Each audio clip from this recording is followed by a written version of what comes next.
2017 সালে সবচেয়ে জনপ্রিয় গেম ছিল পাবজি, যেটা শুধু কম্পিউটারেই খেলা যেত এবং এর এত জনপ্রিয়তা ছিল যে বিশ্বে সবার মুখেই এই পাবজি গেমটার কথা শোনা যেত। একমাত্র ব্যাটল রয়্যাল গেম হিসেবে পাবজি অনেক সুখ্যাতি অর্জন করেছিল 2017 সালে। আর ফ্রি ফায়ার সৃষ্টি করা গেরিনা কোম্পানি স্থাপিত হয় 2009 সালে। তাদের যাত্রা শুরু হয় সিঙ্গাপুর থেকে। গেরিনার মালিক হচ্ছে ফরেস্ট লি, যিনি একজন অনেক দক্ষ এবং ব্যবসাকে ভালো বোঝার একজন মানুষ। না হলে এই ফ্রি ফায়ার গেমটা হয়তো এতদিনে টিকে থাকতে পারতো না।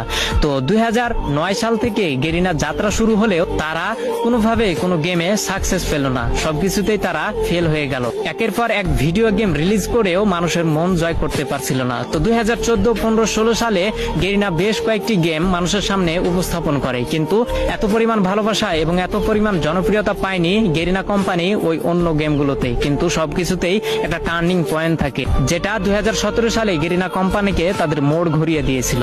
যেহেতু 2017 সালে শুধু পাবজি গেমটাই ব্যাটল রয়্যাল গেম ছিল এবং মানুষের মাঝে উৎপত্তি হয়েছিল একটা বিশেষ গেম হিসেবে, সেহেতু গেরিনা কোম্পানির মালিক ফরেস্ট লি ভাবলো কেননা মোবাইলের জন্য একটা ভালো গেম উপস্থাপন করা যাক বা মানুষের সামনে ছড়িয়ে ফেলা যাক, যার হাত ধরে কয়েকজন টিম নিয়ে এই গেমটাকে তৈরি করার কাজ শুরু করা হলো। 2017 সালে সর্বোচ্চ ব্যবহৃত গেম হচ্ছে পাবজি এবং সবার মাঝে জনপ্রিয়তা পায় পাবজি, কিন্তু কম্পিউটারের মাধ্যমে।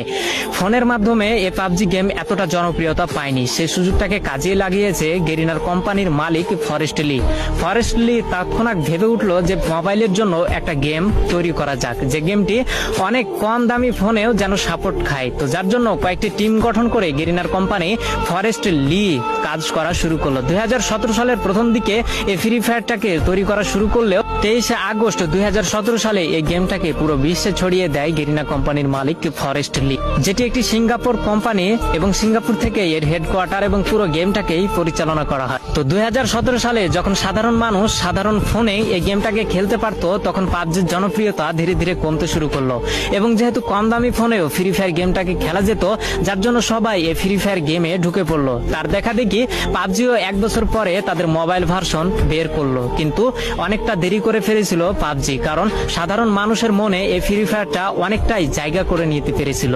তো পুরো বিশ্বে ফ্রি ফায়ার গেম এমন এমন রেকর্ড গড়েছে যা হয়তো আগামী বছরে কোনো গেম এই রেকর্ডগুলোকে ভাঙতে পারবে না। তেমনই দুটি জনপ্রিয় রেকর্ড হচ্ছে 2019 সালে সর্বাধিক প্লে স্টোর থেকে ডাউনলোড করা গেম হচ্ছে ফ্রি ফায়ার গেম, যার জন্য প্লে স্টোর থেকে তাকে অ্যাওয়ার্ড দেওয়া হয়, এবং 2020 সালে দৈনিক 80 মিলিয়ন অ্যাক্টিভ ইউজার এই গেমটি অর্জন করে ধরে রাখতে পেরেছিল, যার জন্য এটি একটি বিশ্ব রেকর্ড হয়েছিল।